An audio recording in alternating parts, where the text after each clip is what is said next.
are like, what's your interview like personality? I'm like, I'm just there to talk. And if people don't want to listen, that's Yeah. fine. So.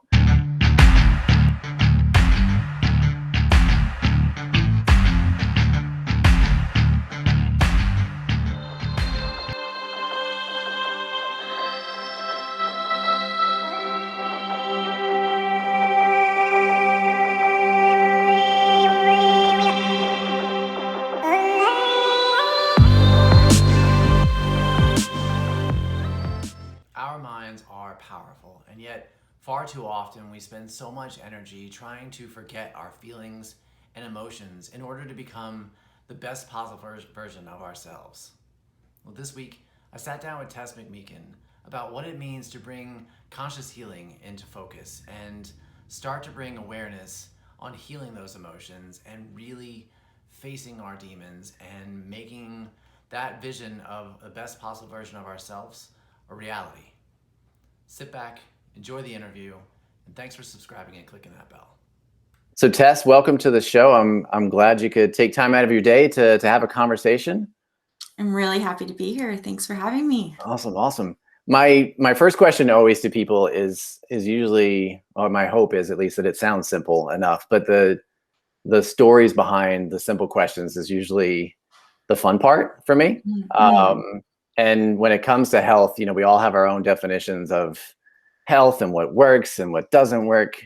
So to start with, kind of your definition, but more specifically, what part of being healthy matters most to you? I think our emotional health is the most important. Yeah. So, and that comes along with taking care of our body and being able to have a connection with our body and understanding our emotions underneath of that and having conversations with both. And yeah, asking the hard questions within what's not keeping us healthy in those ways and how we can move in a direction towards better mental health, better emotional health. I mean, Better. I think you're right. I mean, that's kind of why, like, Mm. that question to me, is important, especially with the work you do, which we'll get into here. That, it's that emotion thing. It's the tough questions, like you said, that we're not asking, or if we're asking, we're not answering them, Mhm. um, enough. Which brings me to my first real question, which is, so I'm glad you answered in that way. Your conversations on YouTube and social media in general focus a lot on that internal work we can do for our health. So I'm curious, how do you feel this fits into society's views on health, where it seems to be, whatever the latest diet craze is, or how many hours a day we can spend working out? How do you feel that conversation that you have fits into that? Yeah. So there's just so much pressure in our society today to always do more, be better, do things differently, try this, right? And it's can be self-defeating in those ways. Yeah. And so I think it's just really important to understand where we're feeling lack within ourselves and that projecting out into society. So yeah, so just understanding where we're not setting proper boundaries within our life. And I think that's hard for a lot of people to have, when it comes to, the internal stuff. Like I Mhm. said, before we began, that having that conversation, I think everybody somewhere in there, knows that they need to, Mhm. but actually doing it either seems, and I've said this before on the show, that it's like you have two camps when it comes to health, and it's, you've got the physical and you got the mental camps. And Mhm. I think there's a few amount of people in between that look at it and go, yep, I need both. One side looks at it, that this physical, this nutrition stuff, whatever, that's all I need. The rest of it is just hokey. And then, if the people are like fully in this camp of, the mental aspect, it's like, these guys are just a bunch of, gym goers and nutrition Nazis. Like, this is Yeah. ridiculous, but it's the fact that, and that's why I like conversations like you have, and topics that you share, is because it's that middle ground. It's the person that realizes that, Mhm. hey, like, you can lift all the weights you want, but if your mind isn't right, or do all the meditation that you want, but if, your bones aren't healthy, so it's, Yeah, yeah, absolutely. And I think that when we're putting that much pressure on ourselves, like, so you say like someone that's going to the gym all the time, where is that coming from? Like what right. underneath is that feeding that where there's this lack within ourselves, right? So coming from a healthy space within to feed our bodies, to take care of our bodies, and also noticing if it becomes an addiction or Yeah. what that is fulfilling within us that may be in an unhealthy way. And you talk a lot about addiction, or even just like, healing from that. Is that something that you see a lot of when it comes to, I don't even call it the mental, the health side of it, but, as far as like, people coming to you and uncovering things that, those dark emotions, I guess, or the shadow work, as I'm sure you'll discuss later. Mhm. Is that something that we see a lot of when it comes to people that start to answer those questions that they're not when it comes to Yeah. their mental health, or no? Yeah, no, I think everybody has addictions in some form. Like we can have, addictions to social media, technology, sex, relationships, substances, then even Sure. thought forms, even like addictions to our own victim mentality. So there's so many addictions that are hidden and covered. So when we start to peel back those layers, can start to understand those. But yeah, I do see that quite a bit. And I'm sure people, and myself included, as you're sitting there listing a lot of those things, that, is part of it uncovering and going, oh, like that's, kind of naming it. I guess labeling is probably what most people would Mm. say, but I mean, kind of naming it is making it like, does it uncover more than by that, or Yeah, do they so kind of it's come with, I'm sorry, do they no, do no. they do they come in with like, I've got this problem, or is it like a complete blindside, when you address those kind of things? Yeah, usually someone comes in with an issue and they have awareness of this. But what I do with them is understand the functionality of that. Like, why is the addiction? Usually, addiction is a solution to a problem, to pain. Sure. So it's not actually the addiction that is the issue; it's the pain underneath. And Right. so once you start to unfold those aspects, then there's more that's There's revealed more in that's that there. way. Yeah. So speaking of labels there, you call yourself a conscious healer. And I got to tell you, it's a beautiful term. It's not one that Mm. I'm absolutely familiar with. And perhaps it's, because it's so unique and untouched, but I'm curious, as I'm sure many people are, how did you get started with not only being a conscious healer, but, Mm. letting people know what that is? Because I'm sure it comes along with not only just doing what you need to do for clients, but also having to kind of explain that. Yeah. Yeah, I was very unconscious in my younger years and in a lot of pain and hadn't dealt with a lot of trauma. And I went through a really traumatic event that kind of woke me up, and I realized I wanted to do things differently. And so I had a teacher who started to teach me how to look at the unconscious within. Okay. And I worked with her for about 3 years, and my whole life changed. I Change. started to see my core belief systems that were holding me back, where I had really negative beliefs about myself, which were perpetuating these cycles, dysfunctional cycles in my Yeah. life. And then, yeah, and I went through my own addiction in my past. So that was a big thing. And I healed from that and thrived through that and started working with women in addictions and mental health. And that just kept going. And then took Gabor Mate's course in compassionate inquiry, which is about making again the unconscious conscious. And I just saw how much healing and transformation I've had in my life from walking that path. Yeah. And really just really wanting to heal and wanting to uncover and learn myself, and just really thriving through that and Yeah. wanting to pass that on to others, that they can do that too, that everybody is capable of that. And is it something that, as I mentioned, like the term alone, I mean, so as you say that out loud as a definition, it certainly makes sense that, there's a lot of things that that we push back, and maybe that's the term Mm, that you hear the most, that, it's, mhm. you're suppressing these thoughts, or, pushing them away, or whatever the case may be. Is that the conversation that has to start in order to help people understand the work that you do? Or, Ye- how does that conversation begin? Because I got to imagine, because even just myself, like calling myself a health coach, it sounds very, very simple, but it's like, well, wait a minute, like, what are you doing? Like, does that incorporate this, or does it not incorporate that? And what's that personal trainer doing then? Or, what do I need a doctor for? So I'm sure the more, niche down you get, with something like that, is it difficult for people to kind of look at and go, yeah, I really do need that? Or is it, like this aha moment?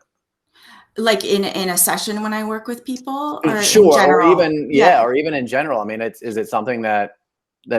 makes people go, yeah, now that you've Yeah. explained it? Or do people just automatically like grasp that and go, yeah, Yeah. I'm in? Yeah. Yeah, they do. When I explain that, right? It really resonates. A lot of people that I do talk to and come in contact with are already are on that path.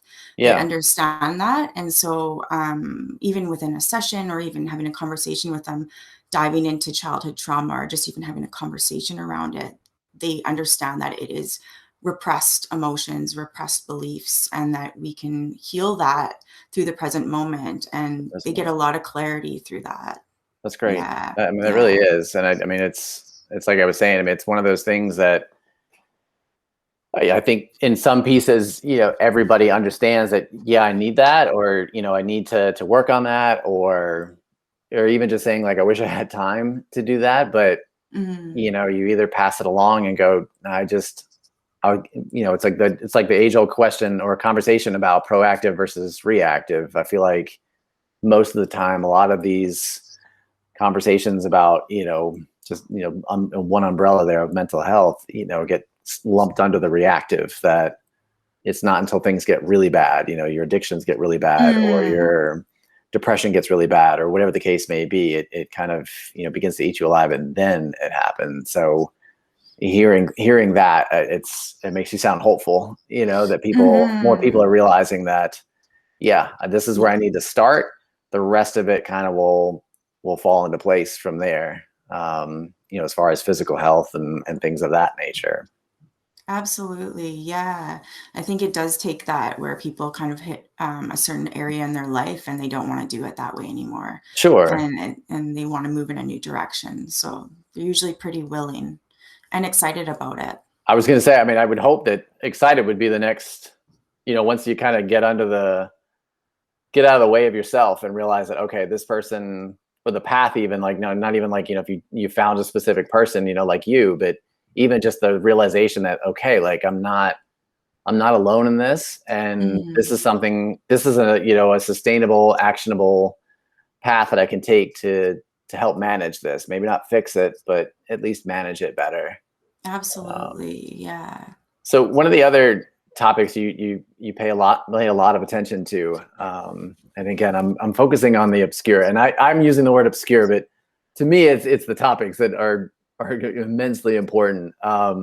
Is this conversation about authenticity? And I think it's great Mm. because we hear that a lot, as far as even just the work that you do, like as far as, if you're or a podcaster or a writer or content creator, that being authentic. But you put it in terms of health, and you talk about it, like Mhm. I said, often enough. So, and you don't have to go into huge definition of it necessarily here, Mhm. because Yeah. I encourage everybody listening to go check out your videos on authenticity. But just in a basic sense, what does it mean to be authentic? Yeah. And more importantly, why do you feel this is so important for our overall health?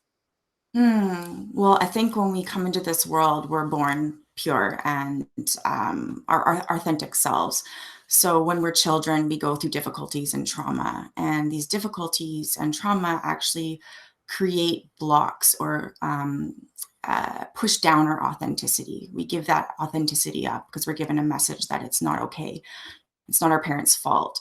Right. But, so then we create these parts within ourselves that are false through this trauma, and we believe that that's who we are, and so we are going through the world not actually our authentic selves. These parts drive us to make the decisions that we do, go into the relationships that we go into, and they may not be healthy. So if we can start to peel back those layers and get back to the authentic self underneath, Underneath. and then we will be more free. We'll feel more peace within, more happy. It just changes your life because you'll be making new choices coming from an authentic space. And that's, I mean, another, I'm sure, challenging conversation when it comes to, people thinking about their health, that, it's not tangible, it's not something that you can look at and go, okay, like I can touch that and I can fix that, or I can, not eat as much as that, or, go run longer, or whatever the case may be. Like I said, I mean, I think the topics of like that, are what we forget. You're chasing these, physical things, but it's really that you're, like you said, I mean, you're running away from yourself, or Yeah. forgetting that definition of who you really are. And even if you know that you need to answer that question, or you have an idea of it, it's like you forget that, you need that part of you, or finding the time to, figure out who that is. Because I know a lot of times, I mean, myself included, it's like, you feel like you need that definition like right now. And I think, I mean, correct me if I'm wrong, but anything like this, when it comes to mental space stuff, that you're never going to necessarily find like an exact answer, or it's never going to be a one and done. Like, it's an ongoing. It's ongoing. Yeah. Yeah, it's an ongoing journey. I'm still on that journey, and I think Yeah. I'll be on that journey till the day I die.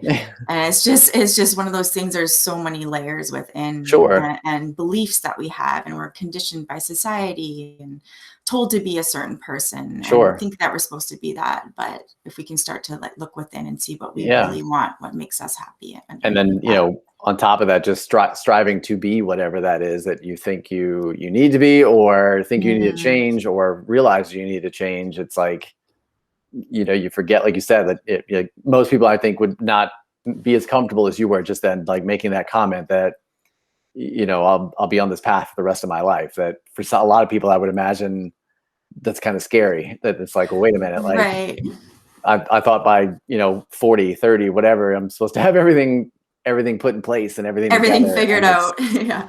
it's certainly not the case. So I'm But sure that's. Go ahead. I'm sorry. No. I apologize for interrupting. But what happens when you start that journey is that it's not work anymore. It becomes a lifestyle. It Becomes a becomes lifestyle. like you want to become more conscious. So there's a lightness in it and an excitement in it, because you start to see beautiful results within and become more free. So you want to keep going on that journey. Yeah. So as daunting as that can seem, it's actually not. Yeah.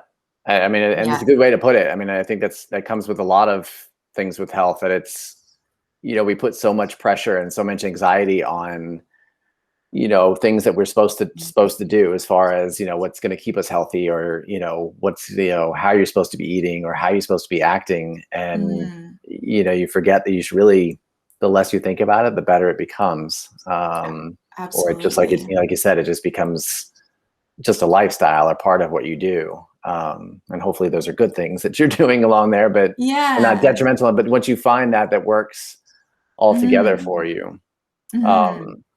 So one of the last topics that, and I've had a lot of conversations, on my own channel and on here on the podcast about it. So hearing somebody else talk about compassion and grace, it's super wonderful to hear. And I wish more people had those kind of conversations. Empathy, I think, would go right along with it. Yeah. But just like, you talked about being authentic and how important that is, where does being compassionate and grateful, where does that come into play when it comes to people's overall health? Why do you feel that, in your opinion at least, why do you feel that people need that to be healthy? Yeah, well, I think compassion for ourselves is everything, moving in a direction towards more self-love. I think most people are really hard on themselves, and Sure. especially again because of the core belief systems that we create in childhood. Yeah. So being able to be compassionate with ourselves, even for example, me getting nervous in the beginning of this session, it's like, it comes from, past trauma, but it's being compassionate with myself and not beating myself up about that. And that's what I like to pass to other people is we make mistakes, we can fall down, but bringing that compassion to ourselves and love, and just patting ourselves on the back and saying it's okay. It's okay. Yeah, it's important. And gratitude for our lives, gratitude for our experience. I think gratitude can completely shift your experience in one moment. You can't be in pain when you're in gratitude. So I think. Do you feel people have become more grateful, given the circumstances of what we've had to go through in the past year as a whole world? Or do you feel that we're kind of just in the same limbo of, I'd like to be more grateful. I really appreciate, my kids or my wife or my husband, but is it still just kind of like sitting there and people are like, yeah, it's nice? Or do you think people have kind of shifted because of all that, I don't want to say like taken away necessarily, but you know what I mean? Like, it's kind of like, whoa, like this was, I don't have as much freedom as I thought I did anymore. And that's just on a sense of, going outside. It has nothing to do with, societal, like, issues as far as racism and things like that. But, on a small scale, I feel this puts it at like people hopefully are a little bit more aware of what they are grateful for. But do you see that people are, or does it feel like it's kind of, like I said, like in the same spot that it's always been, like people, you wish people were? Yeah, I think we are shifting as a collective, and I think it depends on the person. I know in my own life and the people I see around me, they do have gratitude. I mean, you start to appreciate the little things. Yeah, I think there's also a lot of disharmony and frustration that comes along with that as sure, well. And there's a division within that. So it just depends on how you see the world. Do you see the world in a sure. positive light, or do you see the world in a negative light? But I do see people in my world with a lot of gratitude just for the little things. Just for the little things. Yeah. And it's, I mean, like I said, I mean, it falls yet again, like in the category of just that one item that you just didn't think was important enough, or, you didn't realize the impact that it had on everything. That, like you said, you have people that carry around this weight of just feeling like everything's against them. And, Yeah. they don't intertwine the two. That it's like, well, I hate the world and I'm not sleeping well, but it's like, wait a minute, like there's a connection somewhere in there that you're not sleeping well because you're probably having a lot of extra thoughts about whatever, that you don't like your neighbor, or, or whatever. Yeah. Simple Absolutely. conversation, but you never connect the two. That, wait a minute, like you're holding all this energy in that doesn't need to be there, Mm. and it's not as simple as like, oh, wait a minute, like I've gained like 20 pounds in the past like 2 weeks. Like that's probably the candy bar I have every night. It's not Yeah. as easy to connect. And so it's like Yeah. having people like you that, are, having those kind of conversations, or, not even just having these conversations, but it's your business, it's like, oh, Mm.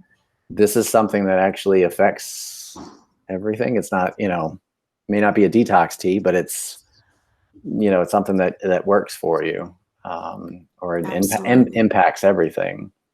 Absolutely. So speaking of impact, or obstacles, I should say altogether, I like to challenge people with questions, that help kind of, again, bring out the story, just like my beginning question. And I Mm. think you kind of hit on it, but so far in your life, what's been the biggest obstacle you've had to face? And more importantly, what do you feel it taught you in the end? Mm. Yeah, I got sick and almost died. I was on life support in a coma, Oof. and I had to heal for a year after that. And the doctors put me on Oxycontin.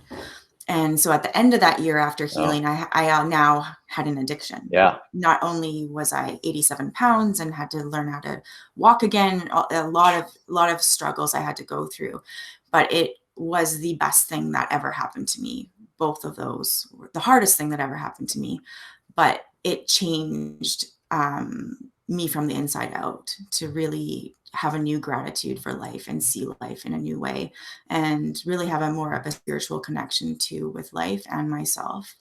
And so that would be, I'd say, yeah, the most challenging yet the best thing to ever happen Did to it, me. and you certainly don't have to go into details, but Yeah. did that realization come in the moment, or, now, whatever it is, months, years later, did it like catch you and go, you know what?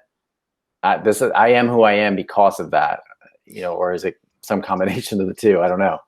Yeah, well, after when I mean, I sat at home in bed, so you have a lot of time to think for a year. Sure. You can't run away from yourself. Yeah. So going through that changed me very much. And then, but yeah, after I got out of the addiction and kept healing and doing the work, I started to see that Yeah. yeah, this really, I'm glad this happened. As hard as it was, I'm so grateful, because I think I would still be very unconscious and not a very happy person. It's like I needed to go through it And to have those shift. questions that you never realized that you needed to answer for yourself, I'm sure, along with it. Absolutely. Yeah. I mean, Yeah.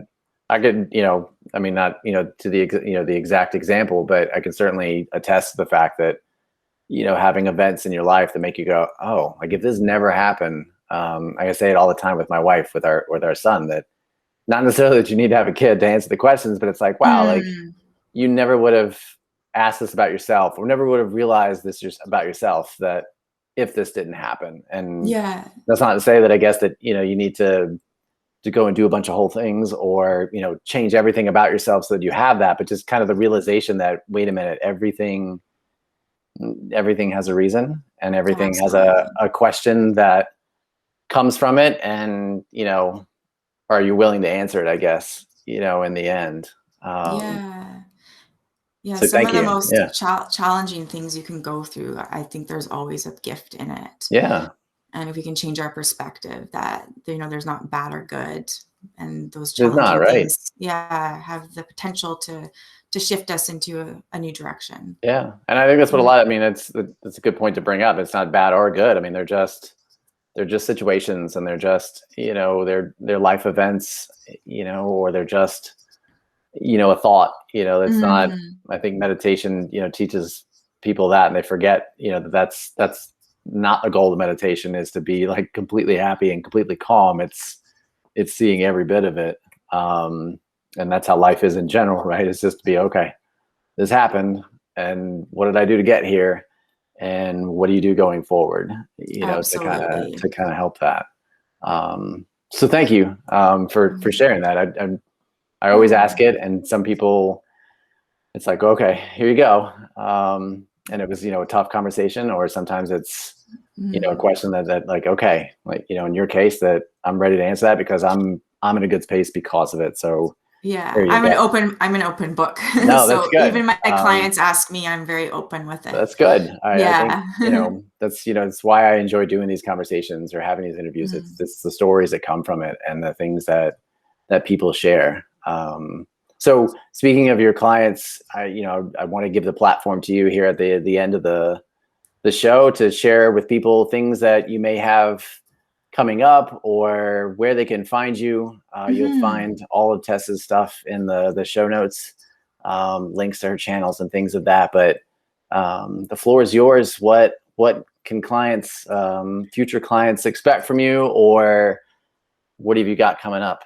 Yeah, so the main modality that I work with is compassionate inquiry, which is a modality through Gabor Mate, and that is getting to the root core belief systems that are attached to present triggers, and how you can go into the past and heal the past within the present, and understand addictions and coping mechanisms. And so I offer an hour and a half sessions with my clients.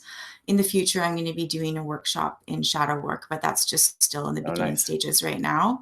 But yeah, you can find me at uncharteddepths.net, and also on my Instagram page, which, like you said, is in the link Yeah. below, and my YouTube channel. That's awesome. Yeah. Shadow work is definitely one of my favorite topics. I did an episode not too long ago, and to me, it's one of those things I think, people should be hearing more about. Mm. And it surprised me how many people listened, or commented on that episode, versus anything I ever did with, calories or sleep or whatever else, goes along with like the physical health. And I'm like, oh, thank you. Yeah, yeah. We're here to listen. So great. That's great. Yeah. Well, thank you for taking time out of your day, like I said, to share your story, and hopefully we'll hear more from you. Well, thank you very much for having me on. It was really nice chatting.